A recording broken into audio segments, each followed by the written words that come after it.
అందరి పేరెంట్స్ లాగే మా అమ్మ కూడా నన్ను ఎమోషనల్గా బ్లాక్మెయిల్ చేసిందనమాట. నువ్వెవరి పెళ్ళికి వెళ్ళకపోతే నీ పెళ్ళికి ఎవరు రారు అని చెప్పి. ఇంకా తప్పక మా అమ్మ కోసం వెళ్ళాల్సి వచ్చింది. బట్ 5 hours జర్నీ అనమాట. ముందే రెడీ అయితే టైర్డ్ అయిపోతానని చెప్పేసి ఇంకా ఇలా కార్లో రెడీ అయ్యాను అనమాట. అసలే సమ్మర్, అది కూడా విజయవాడలో పెళ్లి. ఇంకా అక్కడ ఉన్న హీట్ మనకు తెలిసిందే కదా, అందుకే ఎక్కువ రెడీ అవ్వలేదు, చాలా సింపుల్ గా రెడీ అయ్యాను. Anyways I'm ready to attend the wedding.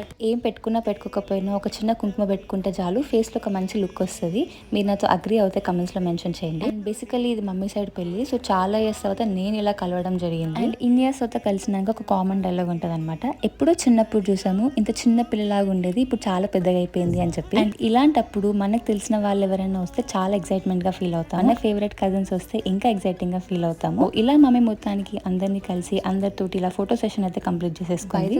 మీకు ఏ సైడ్ కజిన్స్ ఎక్కువ ఇష్టం, అమ్మ సైడ్ కజిన్సా లేదా నాన్న సైడ్ కజిన్సా, కమెంట్స్ లో మెన్షన్ చేయండి. అండ్ ఫైనలీ నా favourite part of the wedding food అనమాట. సో ఫైనల్ గా తినేసి ఇంక వెళ్ళిపోయాం.